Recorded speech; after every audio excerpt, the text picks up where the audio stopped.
Up with KREM begins now.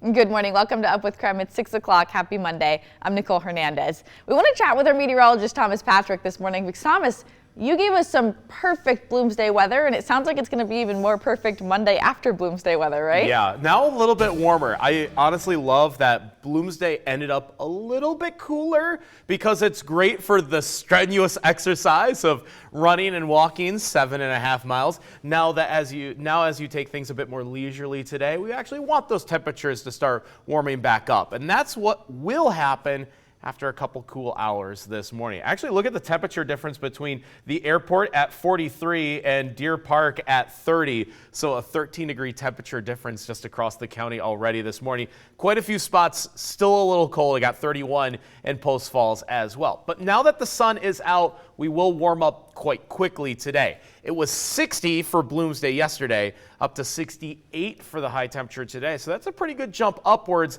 And it continues to get warmer and warmer most every day this week. So we'll look at the extended outlook coming up, but otherwise this looks like another beautiful and perfect day ahead of us. Taking a look at traffic this morning, I-90 and US 2. Still a bit early, still not many cars on the road this morning. We'll of course continue checking back in, but for now it looks like I-90 and US 2 are moving smoothly without any major backups or traffic happening. A quick heads up though for drivers in North Spokane. Road work resumes today on US 395 Hatch to Hamilton. KREM 2's Brandon T. Jones is live this morning. So Brandon, what do you have about this project? Yeah, good morning, Nicole. Well, you can see the staging area right here behind me for this project up north. This is the Hatch Interchange Road, US 395. And this is actually one of two projects that are beginning today. You can see the road over there. We've seen crews start to put some signage out as well. Again, they're going to be getting here on site roughly around 7 a.m. or so. But this is a project that began last year, paused because of the winter. And you can see this is where they're going to be getting that project to work. This is a 9-mile stretch, US 395 between Hatch Road Interchange and Hamilton Road, just south of Deer Park.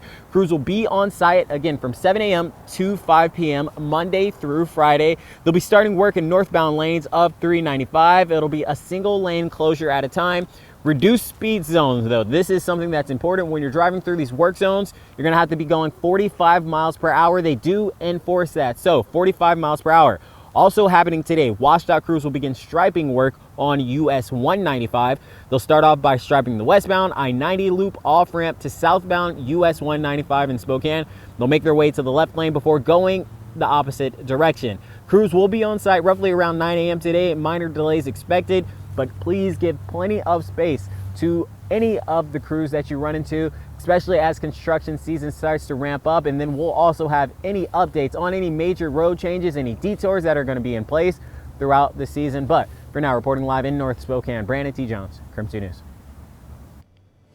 Today, the Central Valley School District Board is voting on whether or not they're going to file a complaint against Washington State. CV says the state is violating federal law because of rules that let students compete in sports and use facilities based on their gender identity. The school district says they're now in the middle. Following state rules means breaking federal rules and vice versa. We have more details and the link to tonight's meeting on our website, krem.com.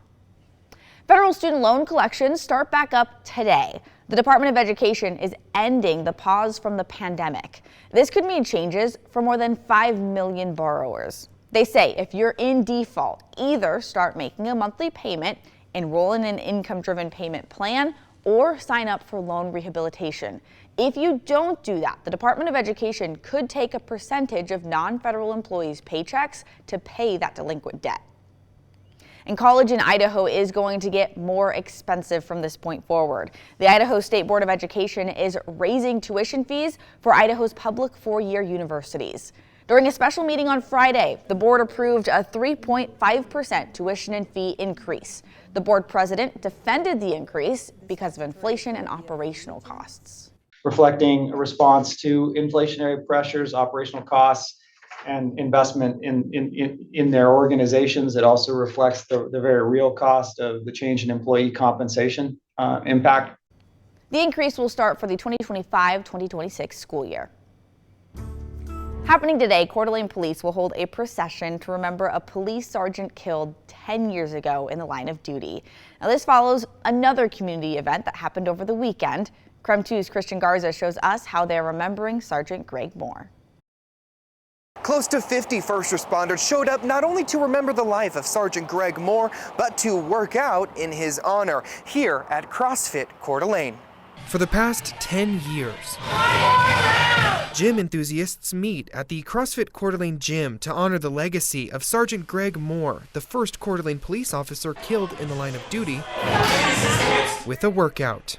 Just a genuinely wonderful, wonderful guy. That's how Evie Fats remembers her longtime friend. Fats, who's a former gym owner herself, created a workout routine for Sergeant Moore called the K27 after he died. It's a mix of different workouts Sergeant Moore both loved and hated. The fact that this still continues 10 years later is just everything to me. The K27 involves 27 rounds of weightlifting, burpees, and jump roping. I got to work out with him probably a dozen times or so. CrossFit Coeur d'Alene coach Jeff McLaughlin remembers Sergeant Moore as someone who always had a smile on his face. Just a great human being, and he wanted other people to be the best version of themselves. Back in 2015, Sergeant Moore was on patrol south of Prairie Avenue near Atlas Road when he was shot in the head by Jonathan Renfro. In 2017, the city dedicated a space at McEwen Park to memorialize him and his sacrifice for the community's safety. Renfro is serving a life sentence in prison. The Coeur d'Alene Police Department says to honor the life of Sergeant Greg Moore, there will be a procession from his gravesite to his memorial here at McEwen Park, where they will have a public ceremony. The procession is set to start at 9:30 in the morning. In Coeur d'Alene, Christian Garza, KREM 2 News.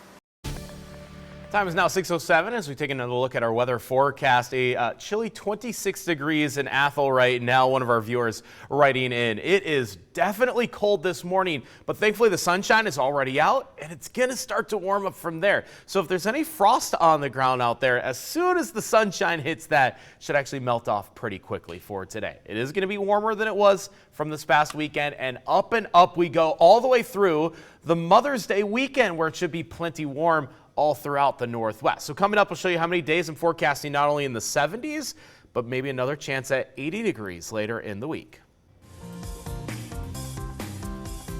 Yesterday was obviously Bloomsday, and take a look at this shot from the KREM 2 drone. Pretty cool shot over the Monroe Street Bridge. You can see people walking after they've officially finished Bloomsday 49.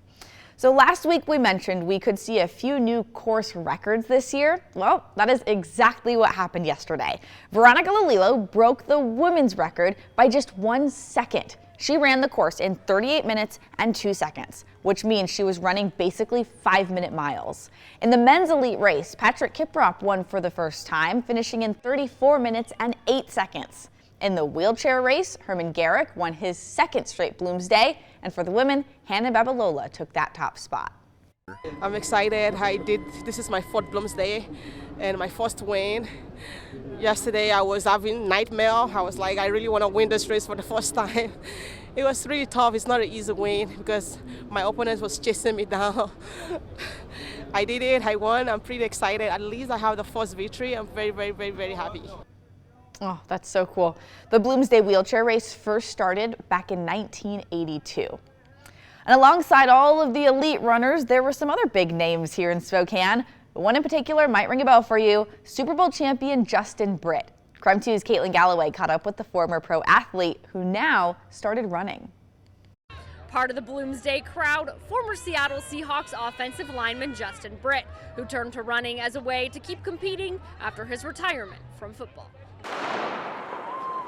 I'm just over a year in running. I've ran my first half marathon was in September, and I just got done with my 6th, and this was my first 12K, my first Bloomsday. So a lot of firsts, a lot of newness, and it's cool to be included in this world.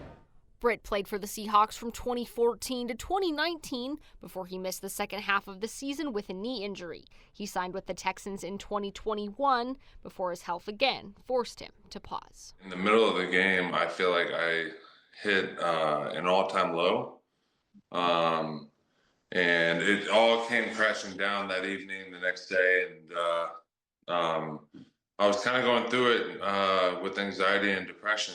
He felt like the only way to find himself again was to step away from the situation, which in that case was football. He went to therapy and did the work to get healthy again, but something was still missing until his wife encouraged him to go for a run. The fact that I couldn't finish my first mile kind of drove me crazy and lit a fire in me where I just wanted to make that mile easy. Now, instead of competing against another team, he competes against himself in races across the U.S. and invites fans to follow along with both his mental health and running journey on social media. I see the impact, like in my DMs, for instance, and people like starting to share their testimony. You know, we all heard like you're better off sharing your story than holding it in, because you don't know who else is going through it and who might be impacted from it. This May, he was invited back to the Pacific Northwest to wave the Bloomsday flag for the elite groups and give the race a try. I've heard a lot about Bloomsday and Doomsday Hill. I don't think they've heard enough about me. Britt cruised through the course with a 7-minute, 18-second average mile pace, and it's clear the hills really didn't know enough about Justin Britt. When I saw the vulture, I was like, I've made it. And I was like, now I get to, eat the vulture for breakfast. And so maybe it'll get me next year, but this year I think I won the battle. Britt's next race up is the Chicago Half Marathon. One of the first things he told us after he crossed the finish line here is that he wants to come back next year. From the Bloomsday finish line, Caitlin Galloway, KREM 2 Sports.